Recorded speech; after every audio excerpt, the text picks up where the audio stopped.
Hello students, আসসালামু আলাইকুম। প্রবর্তন এবং ম্যাথমেটিক্স এর পক্ষ থেকে তোমাদের সবাইকে স্বাগতম। বুয়েট এক্সআইটি সিরিজের নতুন একটা ম্যাথ নিয়ে আসলাম তোমাদের সামনে। সেটা হচ্ছে বিন্যাস এবং সমাবেশের ম্যাথ। খুবই কনসেপচুয়াল একটা ম্যাথ, সুন্দর একটা ম্যাথ। ম্যাথটা যদি তোমরা বুঝে থাকো তাহলে তোমাদের প্রবলেম সলভিং স্কিলে অনেকটা ইমপ্রুভ হবে। তাহলে প্রশ্নটা আমরা পড়ি। প্রশ্নটা কি বলছে? বলছে যে একটা রুমে 6 জোড়া জুতা রাখা আছে। এই 6 জোড়া জুতা থেকে তোমাকে মাত্র 4টা জুতা নিতে হবে, কিন্তু শর্ত হচ্ছে কোনো পেয়ার হওয়া যাবে না, জোড়া হওয়া যাবে না। জোড়া হওয়া যাবে না মানে কি? ধরা যাক যে তোমার কাছে কি বলবো, যে কোনো একটা ব্র্যান্ড, সাপোজ বাটার হচ্ছে কি 2টা জুতা আছে, ঠিক আছে? তো জুতার মানে একটা তো লেফট হয়, একটা তো রাইট হয়। এই লেফট এবং রাইট মিলে হচ্ছে কি একটা পেয়ার। আমাদের শর্ত হচ্ছে যে এরকম আমাদের কাছে 6টা ডিফারেন্ট ব্র্যান্ডের 12টা জুতা আছে। সেখান থেকে আমাদেরকে 4টা জুতা নেওয়া হবে, 4টা জুতা নিতে হবে, কিন্তু পেয়ার হওয়া যাবে না। তো আমার এক স্টুডেন্টকে বললাম যে এটা ভাই কিভাবে সলভ করা যায় বলো। তো সে বলতেছে এটা খুবই সহজ, আমরা জিনিসটাকে এইভাবে চিন্তা করতে পারি।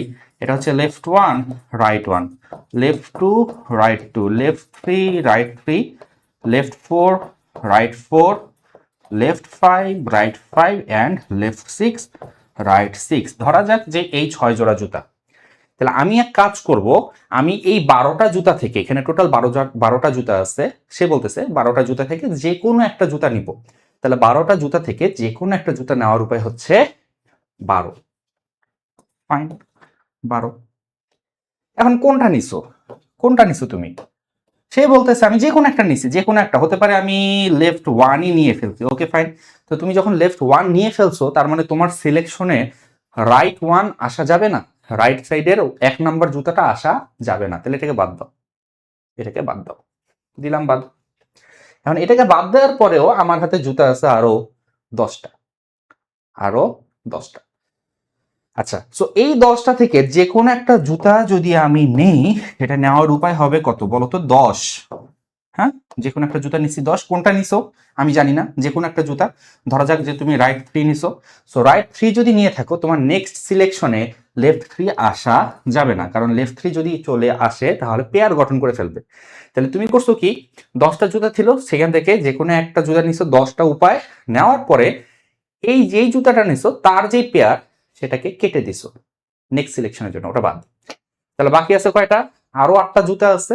সেই 8টা জুতা থেকে যে কোনো একটা আমি নিব 8 উপায়ে, এবং যেটা নিলাম সেটা পেয়ারটাকে আমি বাদ দিয়ে দিব।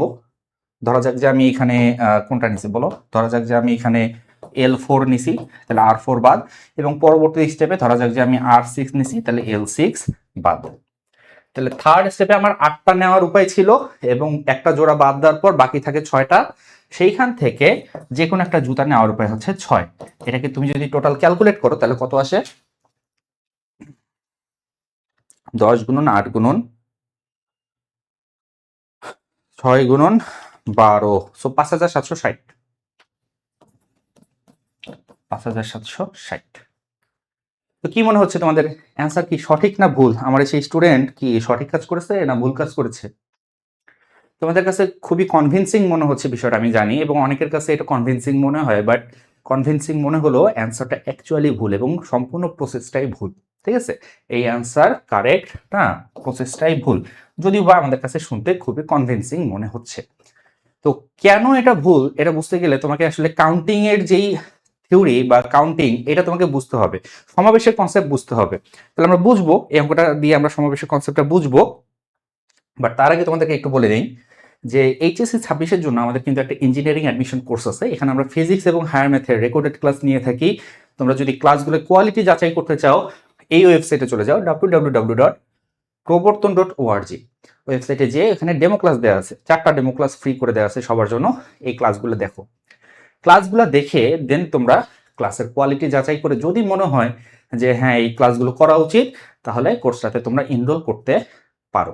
আর বিস্তারিত জানতে চাইলে তুমি এই হোয়াটসঅ্যাপ নাম্বারেও চাইলে হোয়াটসঅ্যাপ করতে পারো। এবং এটা ছাড়াও আরেকটা ব্যাপার আছে, সেটা হচ্ছে আমাদের ওয়েবসাইটে কিন্তু আমরা digital previous year question bank নিয়ে আসছি। এখানে তোমার শুধু যে ইঞ্জিনিয়ারিং আছে তা নয়, ইঞ্জিনিয়ারিং আছে, ডিইউ আছে, যে কোনো ভার্সিটি আছে, জিএসটি, এগ্রি ক্লাস্টার, এবং মেডিকেলও আছে, ইভেন আইআইটি জি এর কোশ্চেনও আছে। ঠিক আছে, 10 বছরের প্রিভিয়াস ইয়ার কোশ্চেন্স আমরা সবগুলো নিয়ে আসছি একই প্ল্যাটফর্মের আন্ডারে। এখানে তোমার ফ্রি মোড আছে, ফ্রি মোডে তুমি ব্রাউজ করতে পারবা, পরীক্ষা দিতে পারবা। ইভেন তুমি যদি প্রিমিয়াম মোড চাও, প্রিমিয়াম মোডও আছে এখানে, 4টা প্রিমিয়াম মুড আছে। তো এই সবকিছু তুমি অ্যাক্সেস পেয়ে যাবে মাত্র 100 টাকায়, ঠিক আছে?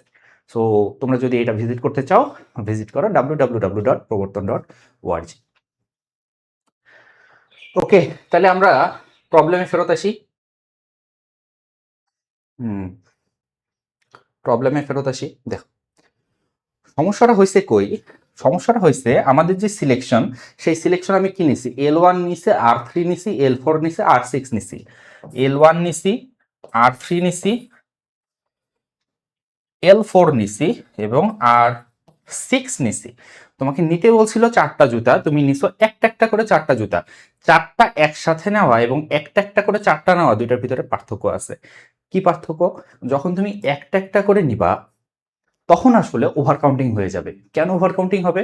দেখো, লেফট 1 রাইট 3 লেফট 4 রাইট 6, ঠিক আছে? 4টা জুতা আসছে, কোনোটা পেয়ার গঠন করা নাই, ব্যাপারটা ঠিক আছে।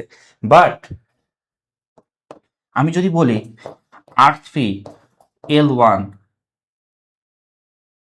L4 R6, তাহলে এটাকে কি আমি আলাদা কাউন্ট করব নাকি সেম কাউন্ট করব? উপরেরটা যা নিচেরটাও তো তাই। উপরেরটাতেও তোমার যেই যেই জুতাগুলো আমি নিছি, নিচেরটাতেও কিন্তু আমি একই জুতাগুলো নিছি। সো দুইটাকে আসলে আলাদা কাউন্ট করার কোনো অপশন নাই, দুইটাকে আমার সেম কাউন্ট করতে হবে। ইভেন আমি যে মাত্র একটা কাউন্টার এক্সাম্পল দেখালাম, এরকম চাইলে অনেকগুলো লিখে ফেলা যায়। যেমন আমি চাইলে R6 লিখতে পারতাম, L4 লিখতে পারতাম, R3 লিখতে পারতাম, L1 লিখতে পারতাম। এবং চাইলে আমি এভাবে 4 ফ্যাক্টোরিয়ালটা, টু বি অনেস্ট আমরা 24টা এইরকম অ্যারেঞ্জমেন্ট পাবো, যাদেরকে আমরা চাইলে একটা ধরতে পারি। তো হ্যাঁ, তোমরা যারা এতক্ষণ ধরে ভুল অ্যান্সার এটাকে ভাবতেছিলে, এটাকে যদি 4 ফ্যাক্টোরিয়াল দিয়ে ভাগ করে দাও তাহলে আসলে তুমি সঠিক অ্যান্সারটা পাবা। বুঝে গেছে? তো সমাবেশের কনসেপ্টটা হচ্ছে এরকম, তোমাকে একসাথে যদি কিছু সংখ্যক জিনিস নিতে বলে, তো একসাথে কিছু সংখ্যক জিনিস নিতে হবে। যখনই তুমি একটা একটা করে নেওয়া শুরু করবা, তোমার মনের অজান্তেই তুমি কিন্তু সেটাকে বিন্যাস করে ফেলছো, বা তুমি একটা নির্দিষ্ট অ্যারেঞ্জমেন্টের কথা চিন্তা করছো, ঠিক আছে? নির্দিষ্ট অ্যারেঞ্জমেন্ট অ্যাকচুয়ালি আমরা কাউন্ট করব না, সমাবেশে আমরা একই ধরনের যতগুলো অ্যারেঞ্জমেন্ট আছে সবগুলোকে একটা কাউন্ট করব। তো এইটা যেই মেথডে আমরা করলাম, সেই মেথডটা অ্যাকচুয়ালি ভালো মেথড না, অতটা ভালো মেথড না। এটা করার আরো সুন্দর মেথড আছে। সো তোমাকে আমি এটা করার আরেকটা সুন্দর মেথড দেখাই, যে এটা আসলে সুন্দরভাবে কিভাবে করা যায়, বা আরো সুন্দর থিঙ্কিং এটাকে কিভাবে আনা যায়, এটাকে আরেকটু সুন্দরভাবে চিন্তা করা যায়। সো সুন্দরভাবে আমরা কিভাবে চিন্তা করব? দেখো, আমরা জোড়া হিসাবে চিন্তা করি। আমাদের কাছে জোড়া আছে টোটাল 6টা। 6টা জোড়া থেকে যে কোনো 4টা জোড়া আগে আমরা সিলেক্ট করব। 6টা জোড়া থেকে যে কোনো 4টা জোড়া সিলেক্ট করব। তাহলে 6টা জোড়া থেকে 4টা জোড়া সিলেকশনের উপায় 6C4 নিলাম, 4টা জোড়া নিলাম। এখন একটা একটা করে জোড়া চিন্তা করো। প্রথম যেই জোড়াটা আছে সেটাতে 2টা জুতা আছে, যে কোনো একটা জুতা নিব। আমার কাছে এখন 4টা জোড়া আছে, প্রত্যেকটা জোড়া থেকে আমি একটা একটা করে জুতা নিব। তাহলে আমার কাছে 4টা জোড়া আছে, আমি যদি প্রত্যেকটা জোড়া থেকে একটা করে জুতা নেই, তাহলে কখনোই জোড়া গঠন করার সম্ভাবনা নাই, তাই না? কারণ কি, 4টা ডিফারেন্ট ব্র্যান্ড আছে, প্রথম ব্র্যান্ড থেকে তুমি একটা নিলা, দ্বিতীয় ব্র্যান্ড থেকে আরেকটা নিলা। সো এরা অলরেডি ডিফারেন্ট ব্র্যান্ড হয়ে গেছে, জোড়া গঠন করবে না। সো এই কাজটাই করব। এখন আমাদের কাছে 4টা জোড়া আছে, প্রথম জোড়া থেকে যে কোনো একটা জুতা নেব, সে যে কোনো একটা জুতা নেওয়ার উপায় হচ্ছে 2। দ্বিতীয় জোড়া থেকে যে কোনো একটা জুতা নেব, সেটা নেওয়ার উপায় হচ্ছে 2। তৃতীয় জোড়া থেকে যে কোনো একটা জুতা নেওয়ার উপায় 2, এবং চতুর্থ জোড়া থেকে যে কোনো একটা জোড়া নেওয়ার উপায় হচ্ছে 2। তো এটাকে তুমি যদি সিম্পলিফাই করো তাহলে 6C4 গুণন 2⁴, এবং এইটাও তোমার একই রেজাল্ট। আগের বার যা আসছিল এটাও তাই। তাহলে আগের বার কত আসছিল সেটা আসলে আমি জানি না, 5760 ভাগ 24, তাই না? 240। এবং এটা যদি আমি হিসাব করি তাহলে 6C4 গুণন 16, এটাও 240। এন্ড 240 হচ্ছে আমাদের সঠিক উত্তর।